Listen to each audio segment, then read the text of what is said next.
Cash कांड के आरोपों में घिरे जस्टिस यशवंत वर्मा ने इलाहाबाद हाईकोर्ट में न्यायमूर्ति पद की शपथ ली है। जस्टिस यशवंत वर्मा को चीफ जस्टिस के चैम्बर में शपथ दिलाई गई है। इलाहाबाद हाईकोर्ट के चीफ जस्टिस अरुण भंसाली ने यशवंत वर्मा को शपथ दिलाई है।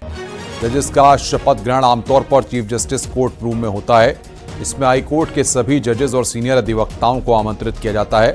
हालांकि विवादों के चलते जस्टिस यशवंत वर्मा को चीफ जस्टिस के चैम्बर में शपथ दिलाई गई है। कैश कांड के आरोपों में घिरने के बाद सुप्रीम कोर्ट की कॉलेजियम ने जस्टिस यशवंत वर्मा का तबादला इलाहाबाद हाई कोर्ट किए जाने की सिफारिश की थी।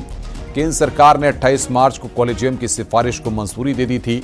वहीं शपथ लेने के बाद इलाहाबाद हाई कोर्ट की ऑफिशियल वेबसाइट पर भी जस्टिस यशवंत वर्मा का नाम अपलोड कर दिया गया। इलाहाबाद हाई कोर्ट ने सीनियरिटी लिस्ट में वो 9वें नंबर पर हैं। 9वें नंबर पर होने की वजह से वो एडमिनिस्ट्रेटिव वर्क भी नहीं कर सकेंगे। हालांकि justice Yashwant Verma Allahabad high court में न्यायिक कामकाज नहीं करेंगे। सुप्रीम कोर्ट ने जांच पूरी होने तक उनके न्यायिक कामकाज पर रोक लगाई है।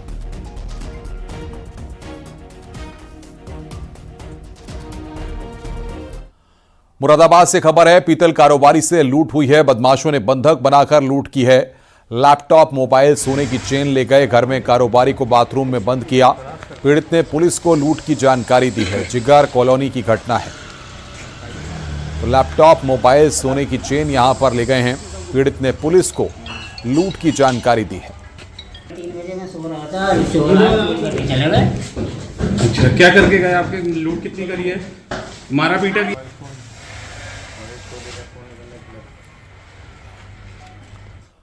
अंबेडकर नगर में बैंक के बाहर रखे जनरेटर में आग लग गई। सूचना के बाद फायर ब्रिगेड की टीम मौके पर पहुंची और मशक्कत के बाद आग पर काबू पाया गया। घटना शहजादपुर की है। दोपहर के समय जनरेटर से धुआं उठता देख आसपास के लोग मौके पर जमा हो गए। स्थानीय लोगों ने तुरंत पुलिस को सूचना दी। शहजादपुर चौकी पुलिस और फायर ब्रिगेड की टीम ने मौके पर पहुंचकर राहत और बचाव कार्य शुरू किया। फायर कर्मियों ने कड़ी मशक्कत के बाद आग पर काबू पा लिया। हालांकि जनरेटर पूरी तरह जल गया, लेकिन समय पर कार्रवाई से बैंक परिसर को कोई नुकसान नहीं पहुंचा। किसी तरह की जनहानि भी नहीं हुई।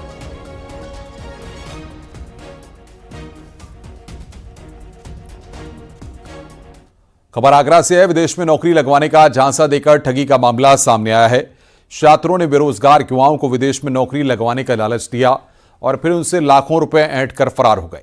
मामला संजय पैलेस का है। बंगाल के रहने वाले पूर्णा मैती ने पुलिस कमिश्नर को शिकायत दर्ज कराई थी और कहा था कि दिल्ली के रहने वाले शातिर कुवैत और बहरीन समेत कई देशों में नौकरी लगवाने का लालच दे रहे हैं और युवाओं से ठगी कर रहे हैं। इसके बाद पुलिस ने मुकदमा दर्ज किया और जांच पड़ताल शुरू कर दी। छात्रों के संजय पैलेस में अपना ऑफिस खुला हुआ था।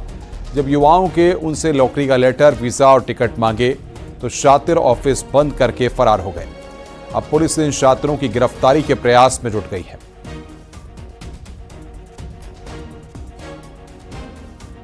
देखिए, इसमें मुकदमा हमने पंजीकृत किया है। सीपी सर को एप्लीकेशन दी गई थी, उस क्रम में जांच की गई। ये पता चला कि कुछ लोग कुवैत, बहरीन जैसे देशों में नौकरी लगाने के नाम पे झांसा भी दे रहे हैं। साथ में कुछ लोगों के पासपोर्ट भी लेके ये लोग गायब हुए हैं। तो उस क्रम में लगभग 17 लोगों के साथ ये धोखाधड़ी अभी तक पहचान में आई है। और भी लोग खंगाले जा रहे हैं कि क्या उसने और भी लोगों के साथ पैसे लिए थे या नहीं लिए थे। इसमें मुकदमा कर लिया गया है, टीमें लगाई गई हैं और उसमें आगे की विधिक कार्रवाई की जाएगी। कन्नौज में पत्नी ने पति को ड्रम में टुकड़े कर भरने की धमकी दी है। धमकी का ऑडियो सोशल मीडिया पर वायरल हो रहा है। पत्नी 15 दिन पहले प्रेमी के साथ फरार हो गई थी। पीड़ित पति अपनी बेटी को बदायूं जिले से चुपचाप ले आया था। बेटी वापस नहीं करने पर पत्नी ने पति को काटकर ड्रम में भरने की धमकी दी। पीड़ित छिबरामऊ कोतवाली क्षेत्र के कुंवरपुर बनवारी गांव का रहने वाला है। मेरी लाश में तुम कौन पियो? अरे तू रिकॉर्डिंग कर ले।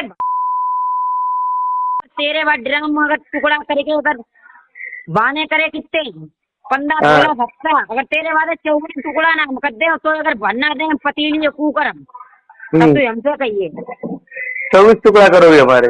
हाँ 24। किस बात के? तुम्हारा क्या ले लिया आपने? घर वालों ने मुझे समझाया कि बेटा आप अगर नहीं कुछ बोलोगे तो आज को धमकी दी, कल को तुम्हें मार देंगे, तो तुम्हारी कोई सुनवाई नहीं होगी। आप जाइए थाने, प्रार्थना पत्र दीजिए, जिससे आपकी कोई कार्रवाई सुनी जाएगी। आपके साथ कोई हंसता होगा, इसके जिम्मेदार ओमपाल और पूजा तुम्हारी पत्नी होंगी। मैंने इनके पास, इन्होंने मेरे पास फ़ोन किया। किसने किया? पूजा ने हाँ, क्या कहा? जी कि मतलब तुम्हें उन्होंने 15 टुकड़े किए हैं, मैं तुम्हारे 24 टुकड़े करूंगी। मुझे भद्दी भद्दी गालियां दी ओमपाल ने। अलीगढ़ में एक महिला ने थाने में शिकायत दी है कि उसका पति उसके साथ मारपीट करता है और ड्रम से भी भयानक हत्या करने की धमकी देता है। इतना ही नहीं, पति अश्लील वीडियो बनाता है और ससुराल पक्ष के सभी लोग परेशान करते हैं। पीड़ित महिला का आरोप है कि ड्रम वाली मुस्कान का वीडियो मोबाइल पर भेजता है और तैयार रहने की चेतावनी देता है। आज मैं यहाँ कोतवाली थाना आई हूँ। मैंने बहुत हिम्मत करी इस चीज़ के लिए भी, क्योंकि मैं बहुत दिन से पिट रही थी। आज मैंने सोचा अगर मेरा मर्डर होगा तो कम से कम मेरे घर वालों को तो पता चलना चाहिए, मेरी जान जाएगी। शादी को कितना टाइम हो गया? शादी को मेरी सन 2023 में 11 मार्च को शादी वाले दिन से ही मैं पिट रही हूँ, वलीमे वाले दिन से ही। पहले मैं, और हमेशा मुझे मारकर नंगा मेरे अश्लील वीडियो बना के मुझे मार के बाहर से गेट लगा के और रपट वाली पुलिस को लेकर आते हैं और मेरी हमेशा वीडियो बनाते हैं और कुरान शरीफ हाथ में लेके मेरी वीडियो बनाने लग जाते हैं।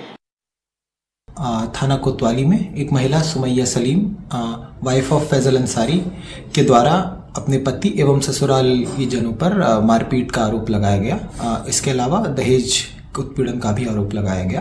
तहरीर के आधार पर जांच की जा रही है, जिसके पश्चात विधिक कार्रवाई की जाएगी।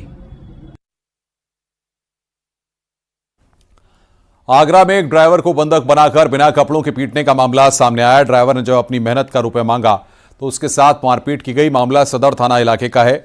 आरोप है कि रॉयल्स कार्गो मूवर्स के मालिक ने अपने साथियों के साथ मिलकर ड्राइवर की पिटाई की। ड्राइवर ने अपनी मेहनत के 4,000 रुपए मांगे थे।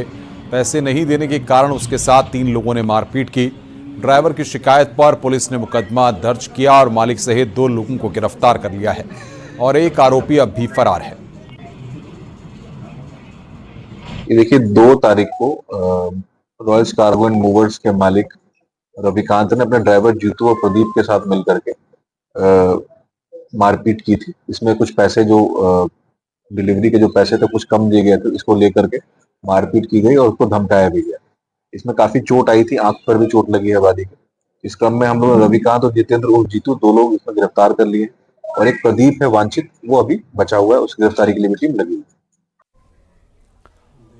मुजफ्फरनगर में भीषण सड़क हादसा हुआ है। तेज रफ्तार कार ने ट्रैक्टर ट्रॉली को टक्कर मारी। हादसे की तस्वीरें सीसीटीवी में कैद हो गईं। टक्कर लगने से कार बुरी तरह क्षतिग्रस्त हो गई। हालांकि गनीमत यह रही कि हादसे में कोई हताहत नहीं हुआ। हादसा बुढ़ाना कोतवाली क्षेत्र में हाईवे पर हुआ है।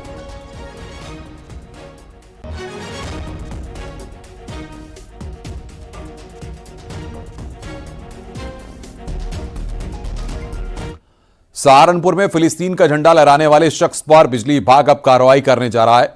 साकिब खान नाम का यह शख्स बिजली विभाग में संविदाकर्मी है। साकिब खान ने फेसबुक पर फिलिस्तीन के झंडे के साथ फोटो पोस्ट किया था। गागलहिड़ी थाना क्षेत्र का निवासी है यह शख्स।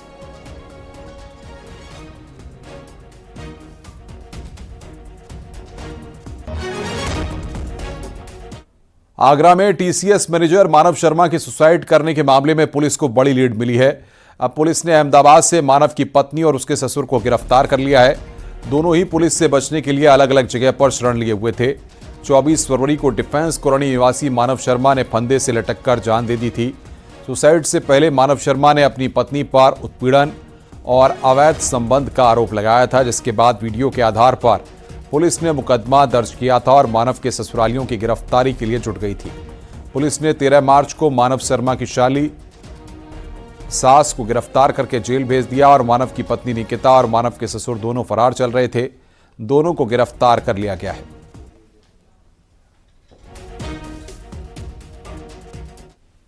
पुलिस में 24 फरवरी को मानव शर्मा ने सुसाइड किया था और बाद में वीडियो भी वायरल हुआ था।